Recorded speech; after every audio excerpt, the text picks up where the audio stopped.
Gue jujur aja ya, nonton Indonesia U23 lawan Laos kemarin tuh rasanya nano-nano.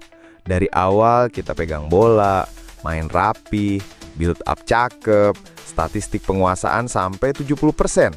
Tapi lo tahu hasil akhirnya? 0 gol. Sama sekali gak ada finishing yang bener-bener bikin Laos ketar-ketir. Itu tuh kayak lo udah panjang lebar ngechat gebetan, tapi balasannya cuma ok doang. Frustasi men.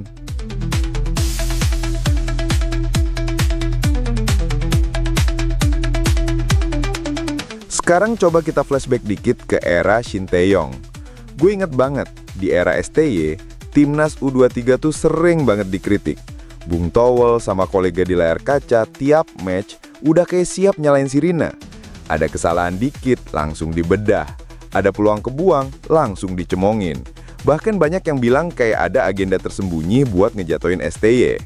Tapi gila sih, dari kritik yang keras itu, justru lahir karakter tim yang kita banggakan. Di tangan STY, Timnas punya identitas. Main ngotot, press tinggi, gak takut lawan siapapun. Lawan yang di atas kertas lebih jago pun sering kelabakan ngadepin kita. Kita mungkin gak selalu main cantik, tapi kita main dengan nyali. Dan nyali itu yang bikin publik percaya, oke, ini tim kita, ini Garuda Muda.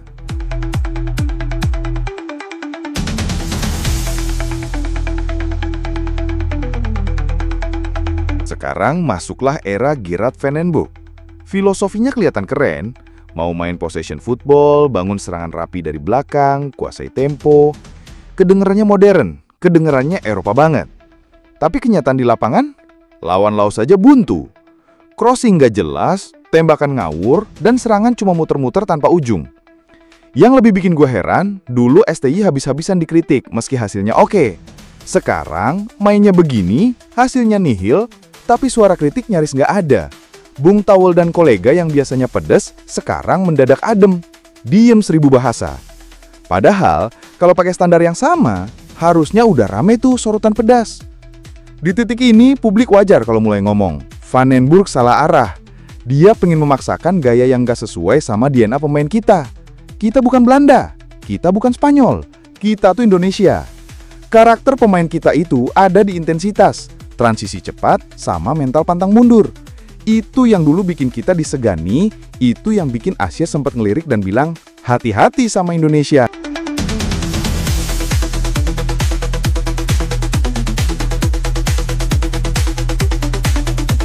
Sekarang malah kita kehilangan jati diri. Main cantik iya, statistik tinggi iya, tapi hasil nol. Mainnya rapi di tengah, tapi nggak punya solusi di kotak penalti. Semua serba mandek. Dan yang paling bahaya, publik jadi kehilangan rasa percaya. Dulu di era STY, walaupun banyak yang nyinyir, di dalam hati kita tahu tim ini berani. Sekarang kita nggak yakin lagi, mau lawan Laos saja kelabakan. Makanya nggak heran kalau kerinduan ke STY makin besar. Rindu sama vibe tim yang bisa bikin lawan kaget, rindu sama intensitas, rindu sama nyali. Karena sepak bola itu bukan sekedar soal berapa lama lu pegang bola, tapi seberapa berani lu melawan, seberapa efektif lu bikin lawan runtuh. Dan ini pesan penting buat Van den Bosch. Dia boleh punya visi besar, boleh datang dengan ide sepak bola Eropa. Tapi kalau nggak nyambung sama karakter pemain kita, itu cuma jadi mimpi kosong.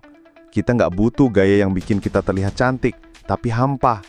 Kita butuh identitas, kita butuh semangat, kita butuh hasil.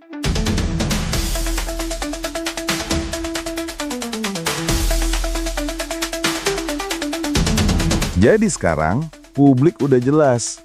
Kita bukan cuma rindu sama sosok STY, tapi juga sama api yang dia tanam. Api yang bikin kita percaya diri, bikin kita berani, bikin kita punya nyali di lapangan. Kalau Van den Bosch nggak segera sadar, maka yang kita dapat ke depan cuma permainan yang kelihatan manis, tapi kosong. Kita akan terus jalan, oper bola ke kiri ke kanan, tapi nggak ada tujuan. Nggak ada gol, nggak ada kemenangan, nggak ada kebanggaan.